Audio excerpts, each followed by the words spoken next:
right, good evening, everyone. Welcome to the latest edition of Sustainable Stow. I'm Tina McAnder, the library director. As you just heard, we are recording this. It will be available on Stow TV, most likely by tomorrow. Jonathan works wonders there. So if you could just keep yourselves on mute to keep background noise to a minimum, that would be appreciated. And if you have any questions, feel free to put them in the chat or raise your hand. I'm sure they'll answer as they go along. And without further ado, I'll hand this off to Sharon to introduce our speakers this evening. Well, thank you, Tina. Sure. I'm excited about this presentation. We have talked a lot about pollinators and their importance in our environment and the incredible difficulty of the decline and what is it that we can do for them.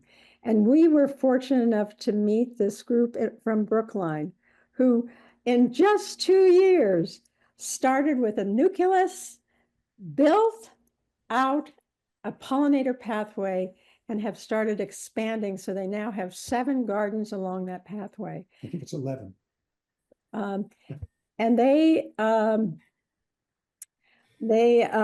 did it through partnerships, and this is a real opportunity for us, especially us here in Stow, to learn about how to get this going. It is so important and critical to farmers, anybody, plant lovers. So let me quickly introduce, we have a panel of 4 people here. And so we have Dina, Janice, Adele, and Anne, and they will be doing the presentation. And if you could just hold your questions, put them in the chat until afterwards so that we can, I'm sure we'll have lots of questions, especially if you're trying to think about a pollinator garden in your place. So let me turn it over to Dina, and thank you very much for coming and doing this for us. Thank you so much, Sharon. We are very happy to be here. Thank you, Tina and Rick and others. I actually have a very funny story about Stow that I'm going to tell you really quickly. About nearly 40 years ago, I got a job with the Massachusetts Firefighting Academy, and their training facility for firefighters was in Stow. I don't know if it's still there. Oh, yes. But it's, it is? Okay. So that, there was this concrete building, and they wanted to orient me and have me understand what firefighters do, even though I wasn't going to be fighting fires with them. And so I had to put on all the equipment. I had a big hose. They lit a fire in the building there in Stow, and I had to put the fire out, and that was my training. So that is my connection to Stow. It was a great memory, and actually firefighters are terrific to work with. So for 2-3 years, I got to work with firefighters all around the state of Massachusetts. So now we'll turn to the pollinators. Next slide, please. So here's the overview. Here's what we want to talk about with you today. We're going to go over who we are and what exactly it is that we do.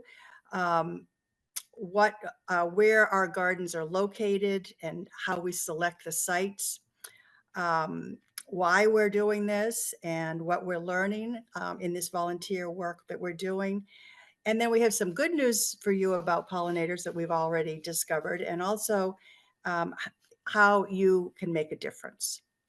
So next slide, please. So who are we?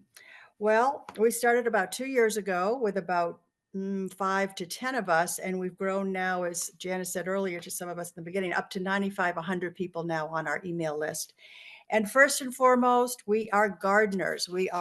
Some of us are experienced, some of us are new gardeners, but we know how important it is to turn dirt, unhealthy dirt into healthy living soil. And we do that by planting native plants and attracting the pollinators. Next slide, please. We make up our group from many, many different private and public organizations and just regular old residents from Brookline, as you can see here. Primarily, we're from the group Mothers Out Front. also from the Brookline Garden Club. We also have members from Elders Climate Action. Rick, I'm sure you know Maya Barron. She's part of our group. And we include this slide because, you know, we think it's important to build a broad coalition of volunteers. And so we've done that. And then if you look up in the right-hand corner there, it says Parks and Open Space Division of Brookline Department of Public Works. That is really our key collaborator.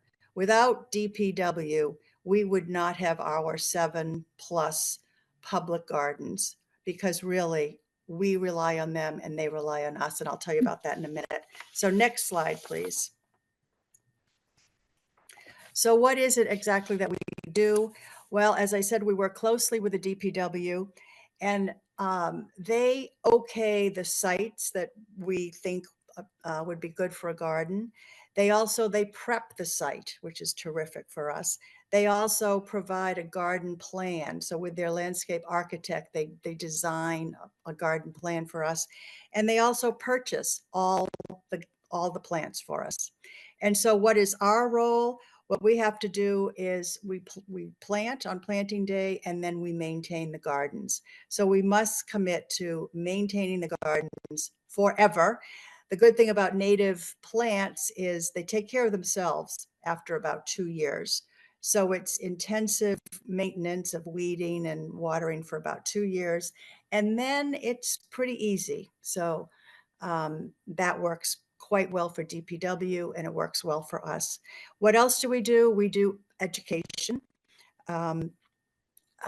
Programs like this to educate the public about the importance of pollinator gardens especially for our endangered species.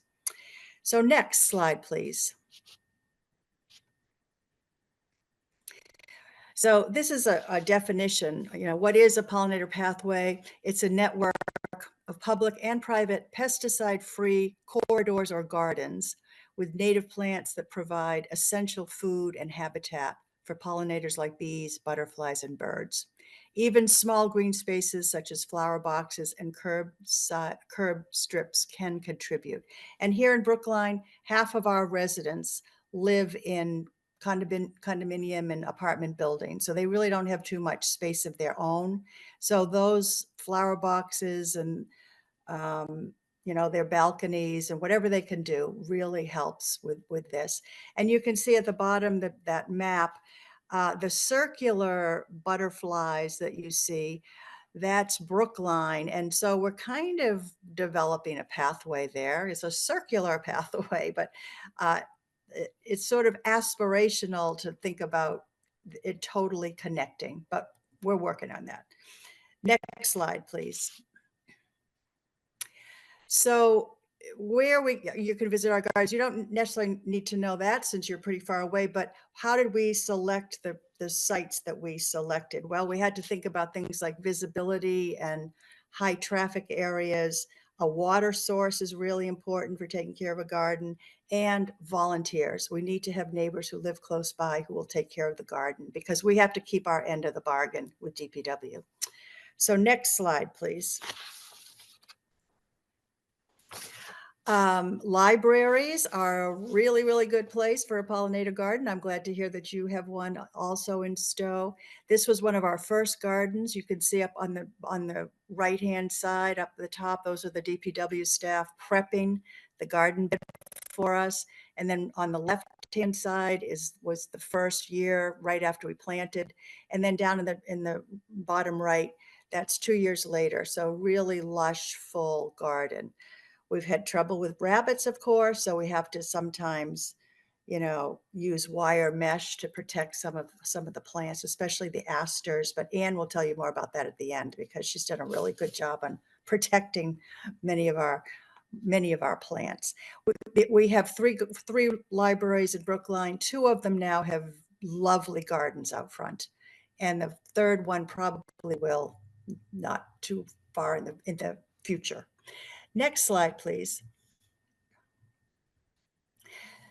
So schools are obviously another good spot, right, for gardens. And this is an example of the Lincoln School garden, and it gets lots of visibility, lots of sun. What's great about school gardens is often you get a teacher or two who is dedicated to this. This particular teacher you see on the left is a plaque, a sign dedicated to her, Miss Noble. She just retired, but she built it right into her curriculum.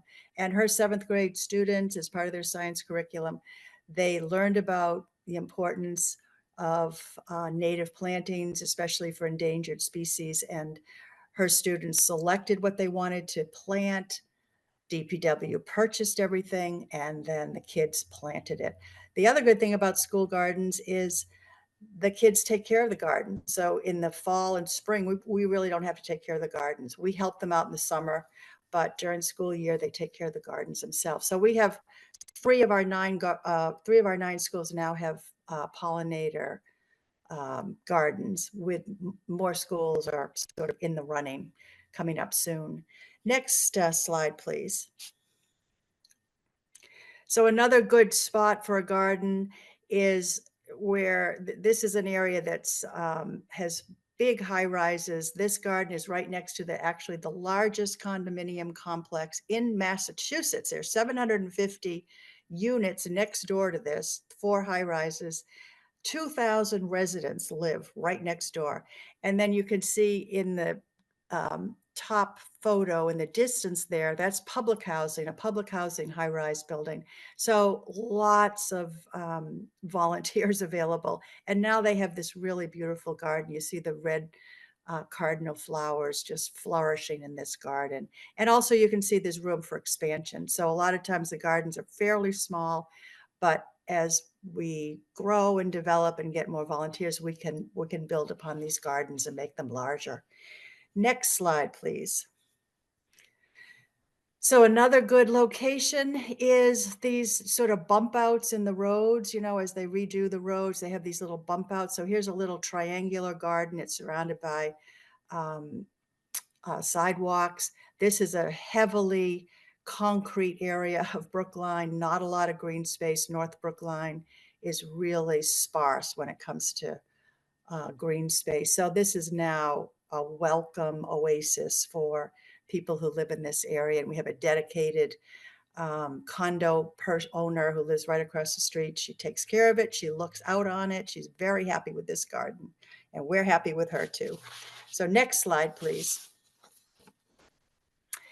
Community gardens. I don't know if Stow has community gardens, but we have 2 large community garden plots in Brookline. Very good spot for pollinator gardens, because the coordinator of this community garden, she's actually one of our members, and she has planted native plants all along the perimeter. So all along the fencing, outside the fence area, she's planted the native plants for the pollinators. And then inside the fencing area, that's where the vegetable gardens are. That's where the families are taking care of their vegetables and fruits and all that. So another really good spot. You can see the beautiful flowers all along the edge of the fence.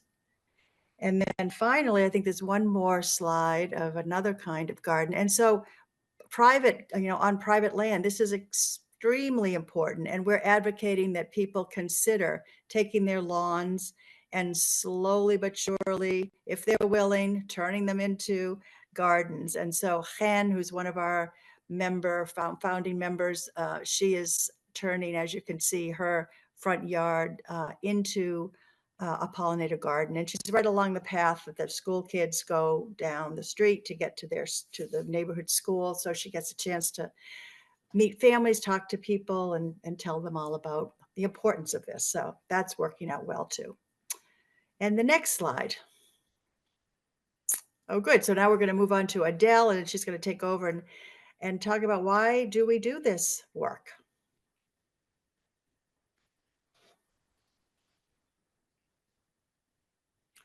So Adele, are you on mute, or are you there, Adele?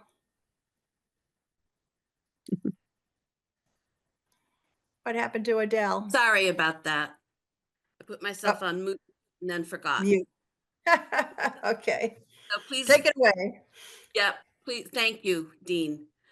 Please move to the next slide. Okay. So native plants play a major role in supporting native pollinators. Oak trees, sorry. So, for example, a native oak tree can provide food and host sites for 550 butterflies and moths and other insects. And if you take, for example, a ginkgo tree, which is non-native, it can only support 5 different species. So that's a huge, huge difference. And so the larva that is produced, that lives in the oak trees, can provide, it's a vital food source for birds and other animals. And you see on the slide, there's an example. It takes 6,000 caterpillars to feed a clutch of chickadees. So if we're not out there planting and supporting the planting of more and more native species, we're going to lose the animals and birds and plants that we get a lot of joy out of and that are so important to us. Okay, next slide, please. Okay, and this chart just shows, again, it's further proof about how planting native species helps preserve New England's unique plant and insect diversity. And you can see this is talking about the decline of native insects over a number of years. Okay, let me see if there's anything else I wanted to say about this. Native gardens, they provide food and shelter, both of which are necessary to contributing to the survival of endangered and threatened species. Next slide, please. Okay, so keystone plants is a crucial concept of making a native garden. Keystone plants are the native plants that support a significant number of caterpillars, both butterflies and moths. And planting keystone plants, such as the oak tree that I mentioned earlier, they help to build complex food webs by forming the essential foundation, native plants and insects that provide food for other organisms directly and indirectly. And we're included in that.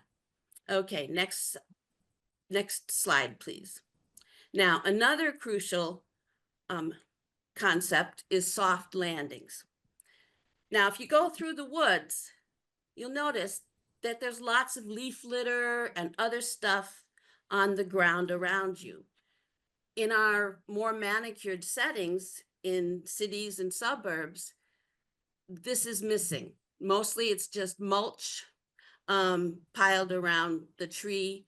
But we need the natural leaves that fall, other plant detritus. Often there are insects will be overwintering in that leaf litter.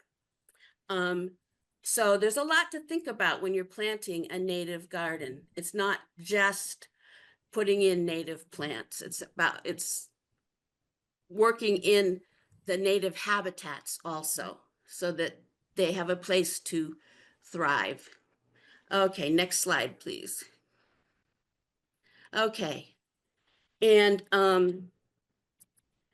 one of the ways that we can do, one of the things that we have to do if we're going to be creating more and more native plant gardens is to rethink our yards.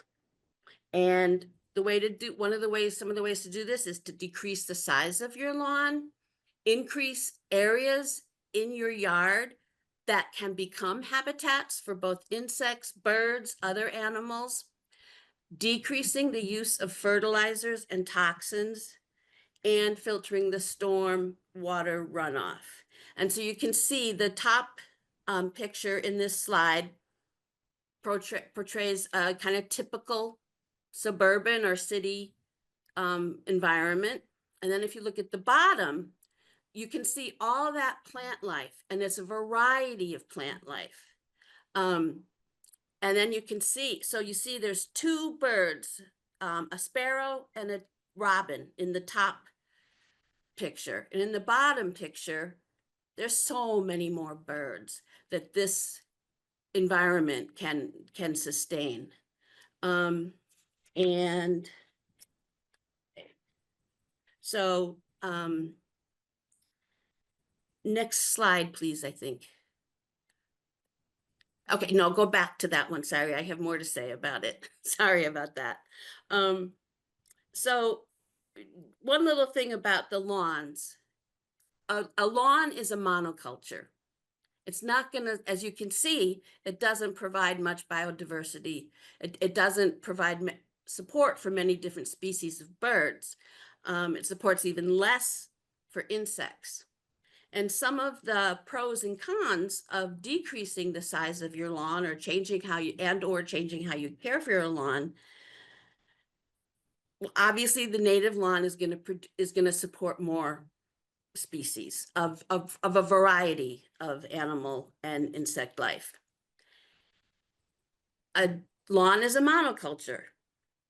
The picture below supports many, many different kinds of life. Watering lawns require a lot of water, and native plants are better adapted to the weather, to everything that's in that environment where they evolved and where they grow. They require less maintenance. There is an initial, investment of both time and money, but after that, the maintenance compared to this, the bottom slide as to the top, is a lot less. And it also, the bottom slide is contributing a lot more to the soil health. Native plants have deeper roots that will go down deeper and break up the soil and bring all the nutrients out, and just, the soil becomes healthier. There's a lot more organisms in the soil that help to maintain it with the native plants. Okay, now the next slide, please. Okay. The other important thing about planting native plants is that we want to boost food production. And the native pollinators are crucial for the pollination of numerous food crops in the United States. We have so many varieties of native wild bees in this country. You can see on the slide it says 4,000 species, which is astounding because I certainly never thought there would be that many. And some of the crops that are traditionally grown here in New England, pumpkins, blueberries, apples, they actually do depend on these native pollinators. If we lose our food production, that's not going to be a good thing, as I'm sure you can all appreciate. So it's a good way, and I know there are some farmers who are experimenting with, as at the community garden, where they had the native plants on the outside. They're doing that with their fields. Around the rim of their fields, they're planting native plants to attract more pollinators. Okay, next slide, please. Okay, and lastly, we do this to create healing spaces for mental and physical health. And some of the ways that this happens is we're creating functional and visual appealing spaces for people to be in. We've created a sense of community with all the people coming together to plan, plant, and maintain. That, leads to a sense of pride and connection to other individuals and to our community. Next slide, please. All right, and we also find that we're able to provide educational opportunities. And sometimes these are planned, sometimes these are spontaneous, as Dean mentioned about Hen having chats with her neighbors as the kids go back and forth to school. They're living classrooms. You mentioned that at the Lincoln School where the teacher put it in her curriculum and the students were very involved. And also just to raise awareness with other people about the importance of pollinators, native pollinators and native plants. And I am now going to turn it over to Janice. All right, so I'm going to discuss a little bit about what we are learning, because we've been learning quite a bit in the last 2 years. We learned that a native plant is a plant that has evolved over hundreds or thousands of years in a particular region or ecosystem. But whether a plant is native to a particular place depends on who's defining it. Take, for instance, echinacea. If you go to the Native Plant Trust's website, they'll say that echinacea is not native to Massachusetts, but has been introduced. But if you go to the National Wildlife Federation's website, they consider most of Massachusetts in the Eastern Temperate Forest, or Zone 8.0. And in 8.0, echinacea is native. So for our group's purposes, what we've done is we aim in our own gardens and in the public gardens to plant about 70% native plants. And those native plants are native to Massachusetts. In the remaining 30%, we tried to have a bigger area that they're native to, more like what the Eastern Temperate Forest encompasses. What we don't plant is exotics from Asia or Europe or invasive plants. So how do we choose our plants? When I first moved to Massachusetts and knew nothing a few years ago about native plants, I loved this chart. And the website we found it on is located in the bottom left corner. And what I like about this chart is it tells you one of the earliest blooming natives, which is the golden alexanders or the zizias, and then plants that will be blooming every month through the growing season to the end with your goldenrods and your asters. And all three of the plants I just mentioned are keystone plants. So you know you get a lot of bang for the buck, so to speak. But as we started investigating further, we found this chart, which in first glance is very confusing. It's made by Dr. Robert Gajir at the University of Massachusetts, Dartmouth. And he studies endangered bees and butterflies. And what I like about it is he takes into account things that the previous chart did not, like sun exposure and soil, whether it's a dry soil or a moist soil, and which pollinators it assists. Like, for instance, if you look at butterfly weed, which is about a third down under the nectar sources, it tells you the Latin name, the common name, what type of plant it is, which is butterfly weed is a herbaceous perennial. It'll tell you the light requirements or sunlight requirements, which is full sun to part shade, and that it likes dry gardens. And then it will tell you when it blooms, which is in June and July, and that it will is a nectar source for Bombus terricola and Bombus vagans, which are both endangered bumblebees. And it also supports a variety of other kinds of bees and butterflies. So it's a really great plant. And in addition, is also a food source for the monarch caterpillars. So that chart, which is several pages long, you can find at Dr. Gajir's website, which is the fourth one on the left, gajirlabs@wibley.com. But also Cersei's organization, Grow Native Massachusetts, and the Native Plant Trust are also great sources for information on endangered insects and which plants that might be host plants for them or might be good sources of nectar or pollen. And those sources, those websites are on the left also. So once you know you want to buy a specific plant, take for instance Echinacea purpurea. And you go to your local nursery, which one of our members did, and you go to the native section, and she picked up this plant, which is an echinacea, and she brought it home and took a picture and then asked us, is this a native or is this a cultivar? And this actual plant is a cultivar.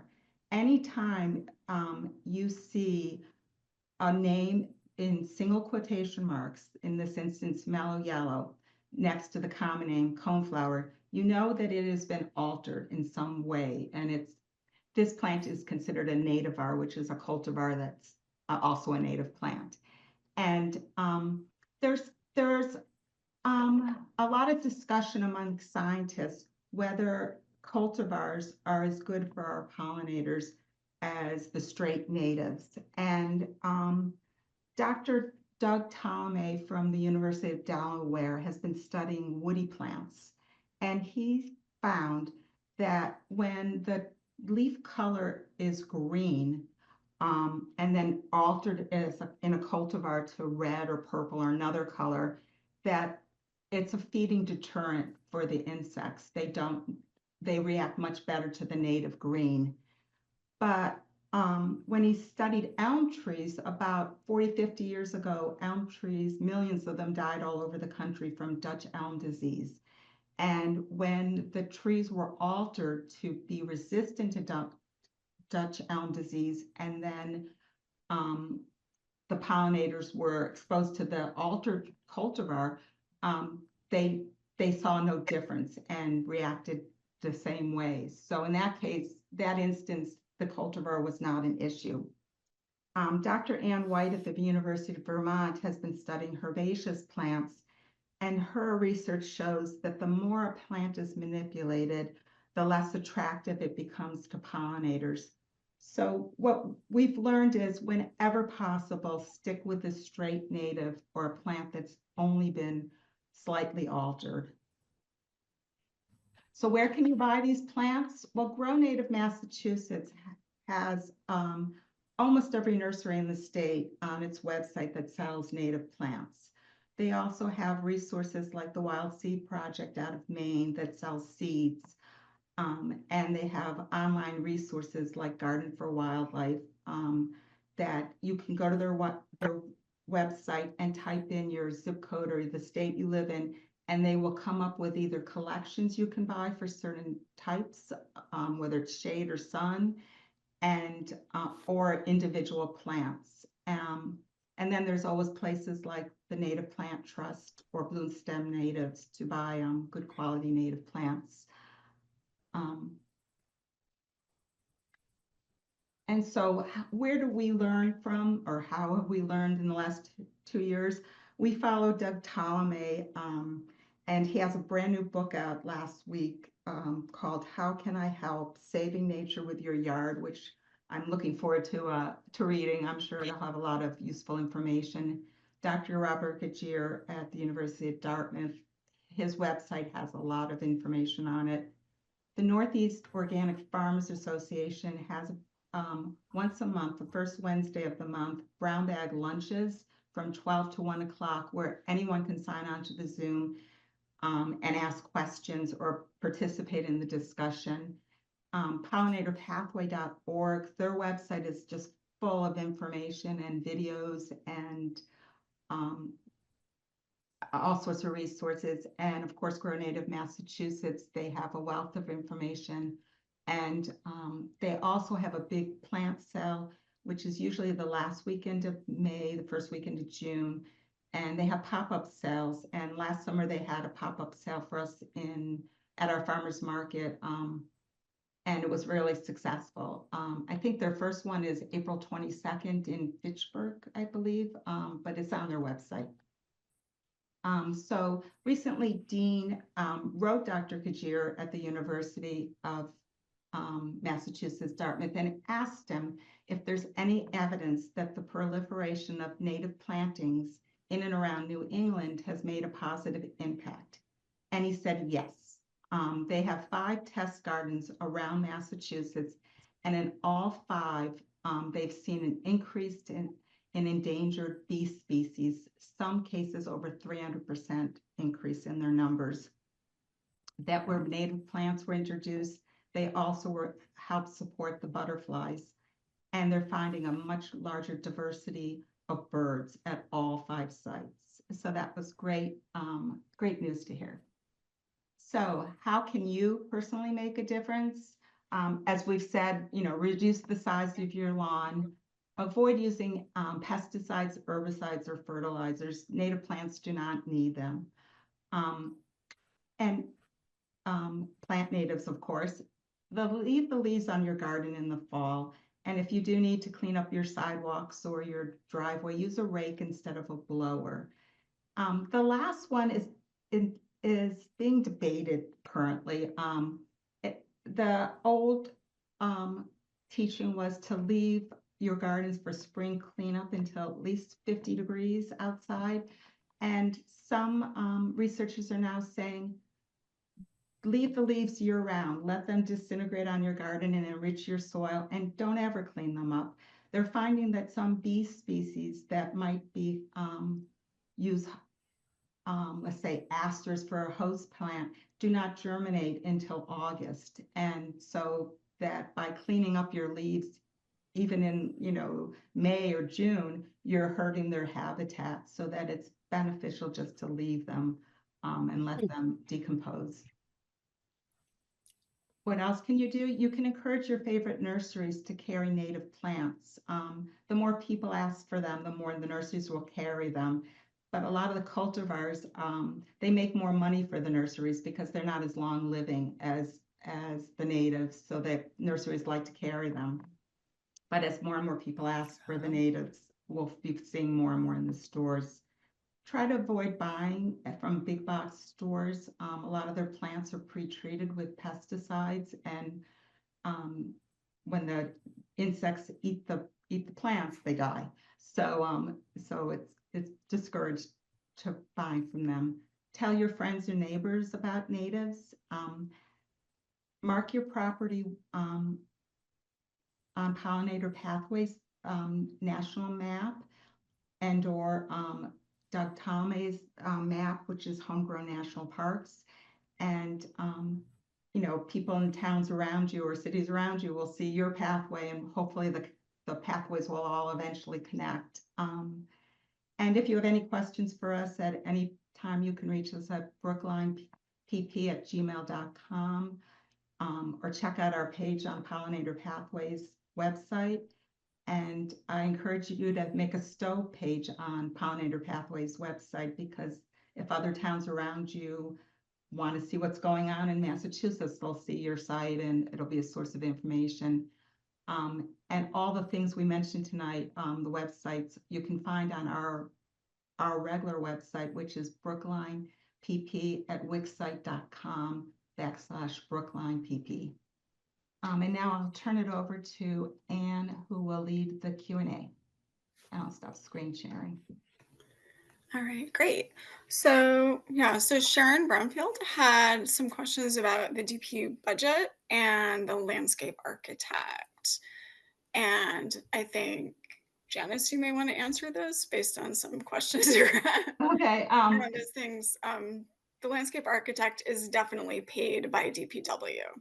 Yeah, the DPW has several landscape architects. We've been working with one of their junior ones, and we've learned that we have to teach them too as we go along, because they don't necessarily teach a lot about plants in landscape architecture school, which I didn't realize. They teach more hardscape. And so we're sort of learning as we go and sharing our list of nurseries that carry natives, and which plants are natives and which aren't, and what we'd like to see. We've made a lot of mistakes, like planting butterfly weed that likes to dry right next to Canada anemones that like it wet. So it's trial and error. In terms of the budget, we're not really involved with the money, so I don't know what they pay the landscape architect. And our plants, I I think they probably get a break and the town does not pay the retail cost of them. So it's much cheaper for them to purchase them than for us.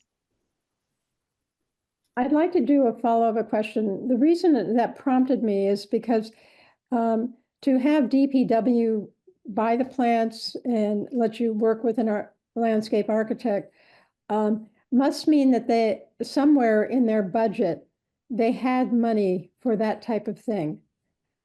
I don't think so. Well, you know, I can answer that. Dean? I mean, you know, they have a lot of open space and parks that they take care of, right? So they've got a big budget.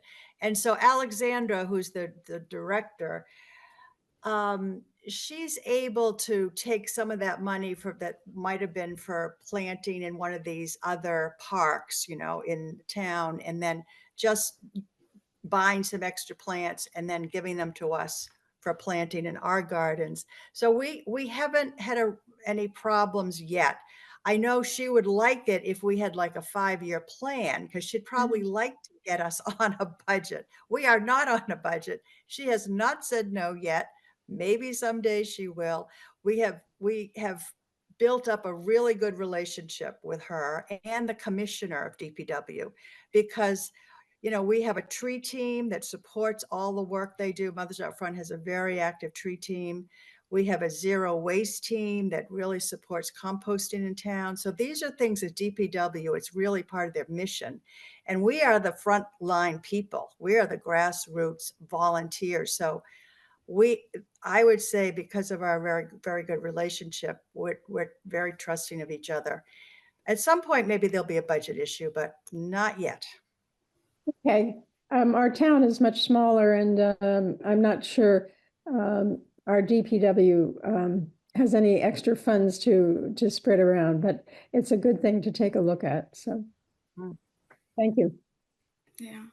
And there's All right. organizations too that will, you could probably apply for grants too. I know locally in Brookline, we have Green Space Alliance and Rotary's given us some money, and we have purchased some of the plants ourselves with various funds.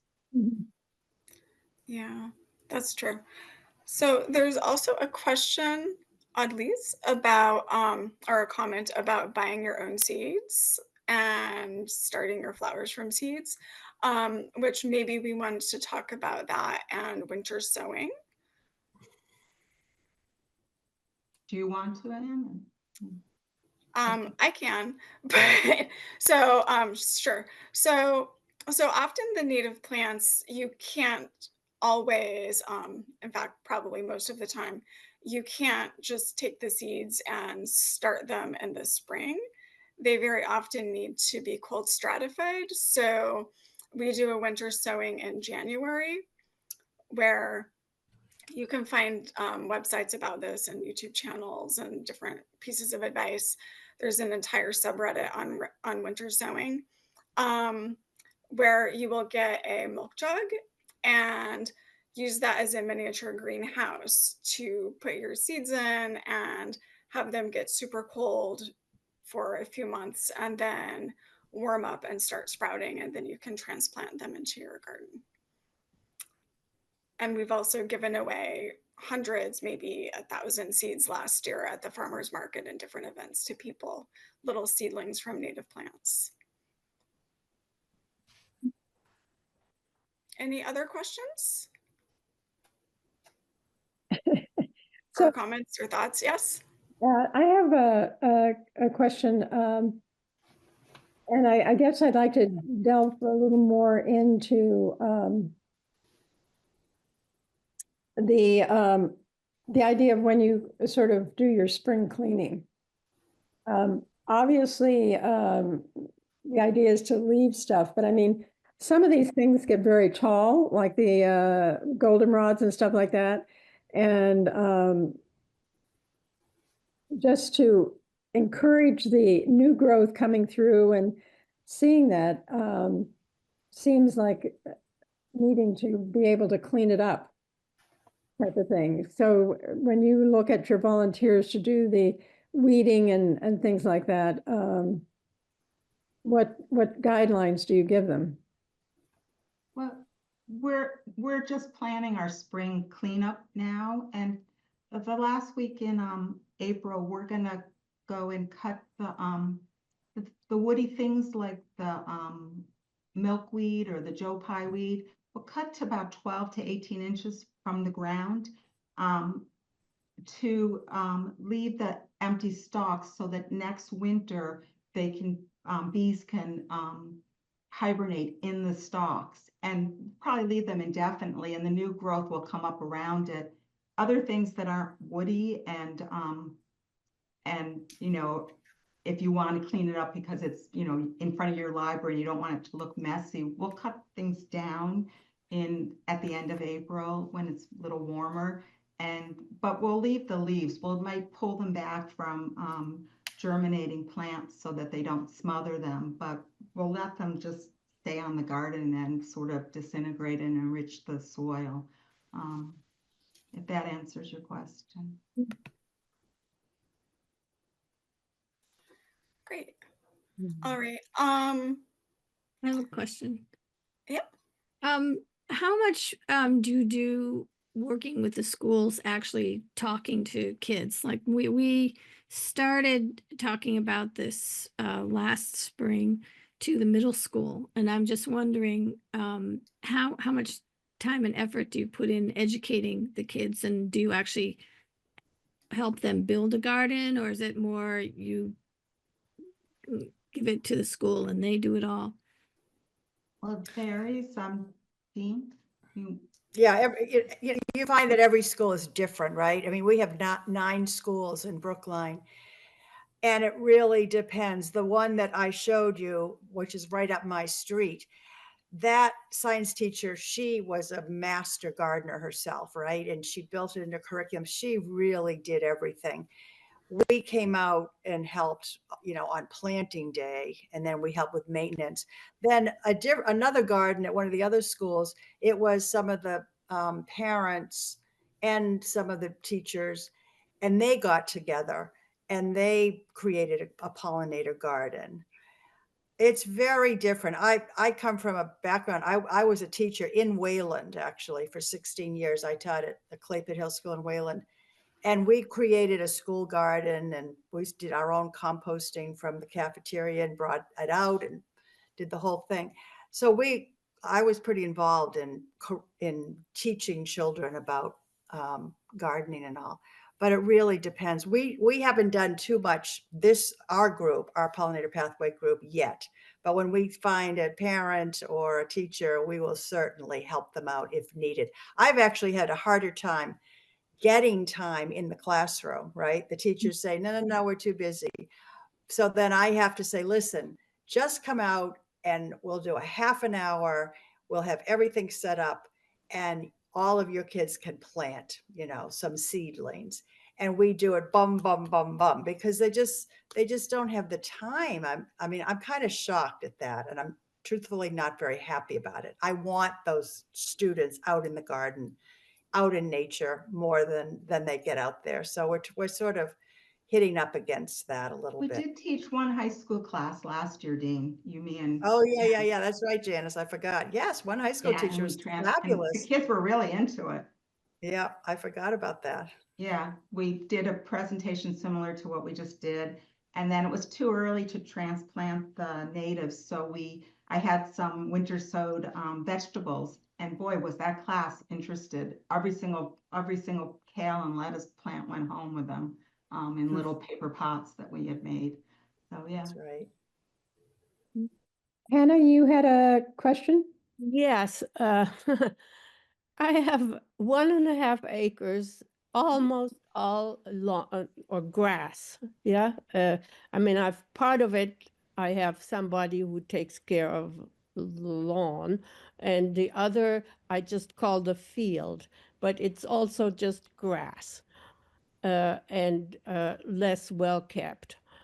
So, so I'm pretty much at ground zero in this whole, undertaking.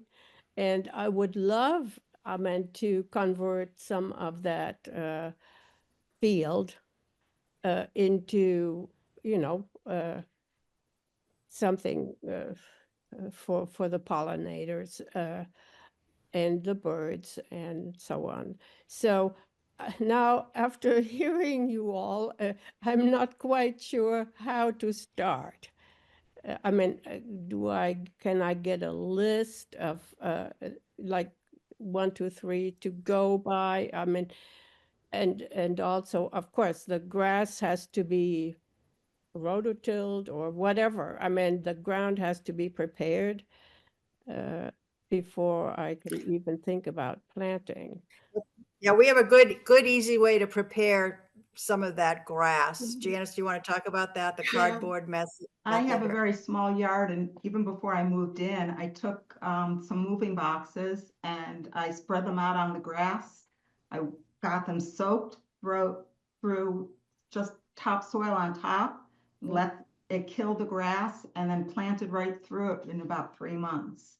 I was pretty diligent about keeping it moist, and it's much cheaper than rototilling or digging it up. I just composted the grass in and start small. Go to some of the nurseries or pick out what you like, or contact Grow Native Massachusetts. They have lists of people in your area that might be native gardeners that can come and help you and consult if you'd want to go that method. Wild Seed Project has seed mixtures that if you take, a certain area and compost it in, and then broadcast the seed mixture, and in the spring, do it in the fall, late fall, and in the spring the plants will start germinating, and you can have a meadow with a mixture of black-eyed Susans and whatever else they have in their mixture. There's a lot of different ways you could go about it. Like, yeah, I think the word meadow, that appeals to me. Yeah, because Yeah, and you have enough land that it would be gorgeous. yeah, okay. So, and now when do you put out your cardboard? Is it too late this year? You could start composting in your grass now, and then you might have to wait if you wanted to do a meadow, you might have to wait to the fall, or you could throw in some perennials that you bought and then broadcast some seed between them in the fall so that it comes in lush and fuller next spring. That's one way. Good. Okay. So I don't really need one of those architects or. No, not for a meadow. No, You could start and do it in patches, like Janice is saying. yeah, you can do trial and error. And I'll tell you, the hardest part, Hannah, I think, is digging up grass is impossible, right? It's That's really I hard. agree. So this cardboard method is so good, but you have to be patient. So you could put out cardboard now in an area, 5 by 5 or 10 by 10, whatever you want to do. Wet it, you could add newspaper on top of it. I mean, you're trying to smother the grass, put the topsoil on it, leave it. It might take 6 months before it's workable where you can dig and then put some plants in, but it probably would be good by the fall, and you could get some plants and put them in. Yeah, I think the key here is that it needs to be wet and kept wet. Yeah.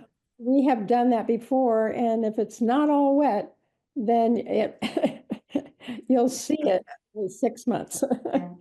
Aha, good point, Sharon. I was obsessive about that. I wanted to say something about rototilling, because rototilling it breaks up and can destroy Yeah. the nutrients that are in the soil, redistribute them in ways that aren't good. It can also, there are lots of insects that live underground, and so they can rototilling isn't necessarily a good way to go if you can avoid it. Yeah. Yeah. Thank you for that. Yeah. Yeah. Mhm. How about, is there any use for grass mulch? Because I also have, lots and lots of grass mulch from the part that I mow. Oh. I mow it myself. So, but with a big lawnmower, one you sit on. And so I have areas where I have well, where I just dump all that mulch. But could that replace the cardboard? I don't think so. It has to be dark, so the cardboard keeps the light out. You could put it on top of the cardboard to weigh it down and Yeah. mix it into the soil, but I wouldn't use that instead of the cardboard. Yeah. Yeah, because I don't have all that topsoil that you talk about, so. And if I could have a use for that mulch, that would be Yeah, great. I think grass clippings are really good, right? Janice and Ann and Yeah, but Adele, you I mean, probably would want some soil too, to mix into it, I Yeah. would think. Yeah, I would think you could put Yes, it together with some soil. Okay. Oh, thank you. Yeah, that's very encouraging. And do we Good. get some, you mentioned lots of websites and stuff, but of course, we're not able to copy all that while we're listening to If you go this. to our website, I think, and most of them have links on our website to them. So we have links for most of those things. We don't have the Wild Seed Project linked, but we do have Xerxes and Gagir and the Native Plant Trust. We have links for the Massachusetts Stormwater Manual, which discusses rain gardens and vegetated buffers and things like that. And they have plant lists in the stormwater manuals about plants that are good for sort of dry and wet conditions. So can I Have assume that really if good you roots. typed in Brookline Pollinator Garden, they would get up to your website without having to copy your website down? Oh, what? you know, Ann, if they Google Brookline Pollinator Pathway, will they get to us? I am pretty sure that's true. I know it brings up our pollinatorpathway.org website, but I don't know if it brings up our Wix one. We can always send that to Rick and he could. It may not. I can send some of these sites to Rick if that works, and he can email them out to the group. Yeah, that would be great, because I think sometimes it comes up on a Google and sometimes it doesn't. I know it's worked for some people, but I just tried it and it did not work for me just now. Okay. And if you make So a Pollinator Pathways page on their website, Mhm. that's really good for people to find you, but it's hard to get them to do updates because they're a very shoestring organization. And so that's why we started our own website, because we were having trouble doing updates to it. So Hannah, if you would put your email address in the chat so that I could copy it, and then we could make sure you get the references. Also, Hannah, this is going to be, this is being recorded, and all of our climate talks, the library now has a whole list of climate talks, and you can always go back to this presentation anytime you want to, once we get it up there. They get it up within 3 days. So Yeah. we can send you information as well as how do you find it. They're all out on Stow TV on YouTube. We have Yeah. like about, so it would be the most recent talk. Hannah, if you would just give me your email address. Yeah, I can give it to you right now. Hannah Morg, you got my name all in one small letters. Okay. Thank you. Are there any other questions that we have while we have this illustrious group here? Well, this has been fun. Well, I want to thank you all so much for the talk. It's been very helpful and very insightful to realize that we can start small and have success, and we'll certainly have to do some due diligence on our part in terms of building our coalitions. So with that, as I'd like to say, as Carol mentioned, this is recorded. We will be sending it out, letting the recording those, so you can always go back and take a look at it. We usually have, while the number of people on the live presentation is usually small, we do have a number of views on our channel. And so each of our talks has gotten more than like 30 to 60 views, Some are up sometimes in the hundreds. some in the hundreds. So Wow, that's your great. presentations will be well viewed. So thank Yeah. you again, and thank you, Tina. Thank you. Thank Good night, you all. everybody.